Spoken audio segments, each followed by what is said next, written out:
Olá a todos, meu nome é Fábio Cater e eu sou oncologista clínico da Beneficência Portuguesa de São Paulo.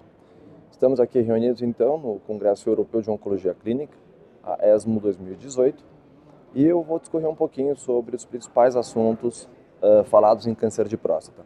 Tiveram duas sessões plenárias no Congresso que foram bastante interessantes. Uma delas falou sobre exatamente o papel da radioterapia em pacientes com doença metastática que foram submetidos à quimioterapia num cenário onde a doença ainda é sensível à hormonioterapia.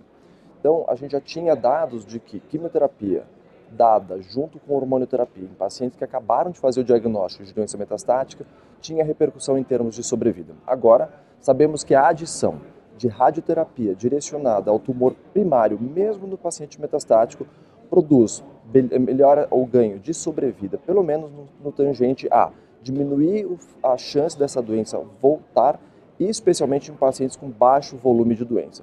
Então a radioterapia fica mais nichada justamente então para pacientes com baixo volume de doença, direcionada à próstata, e pacientes com doença metastática que vão ser submetidos a hormônio e quimioterapia.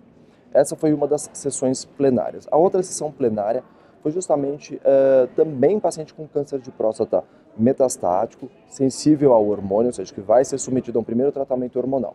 A gente já sabia que em pacientes de alto risco, fazer a combinação da hormonioterapia com outro agente anti-hormonal, como a abiraterona, produzia benefícios de sobrevida global numa população dita de alto risco. O que eles fizeram agora é pegar um trabalho que incluíam populações de alto risco e de baixo risco e foram testar se a abiraterona também tinha efeito nessa população de baixo risco.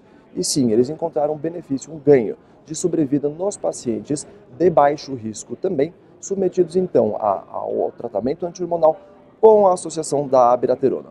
Esses foram os dois assuntos mais importantes em câncer de próstata. A gente tem outros trabalhos menores ainda, mostrando que em pacientes com doença inicial, ou seja, aqueles que não têm doença à distância, que acabaram de fazer diagnóstico, mas que por motivos clínicos são caracterizados como alto risco, pela presença, enfim, de um tumor mais indiferenciado, um nível de PSA mais alto, existe um trabalho que já foi publicado anteriormente, mas que foi atualizado num segmento mais longo, mostrando que talvez a associação da radioterapia, que era o tratamento exclusivo junto com hormônio, mais quimioterapia por 4 ciclos apenas, diminuiu a chance desse tumor voltar.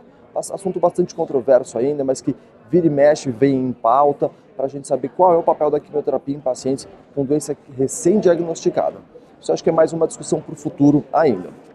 Ainda em câncer de próstata, metastático, a gente teve então um trabalho importante que está apresentado, que foi a associação da abiraterona, que é um agente anti-hormonal, junto com um agente, uma terapia osso direcionada, que é o rádio, e frequentemente esses pacientes vinham numa sequência de hormonioterapia, quimioterapia, em algum momento, antes ou depois da quimioterapia, eles eram submetidos a essa terapia alvo para o osso.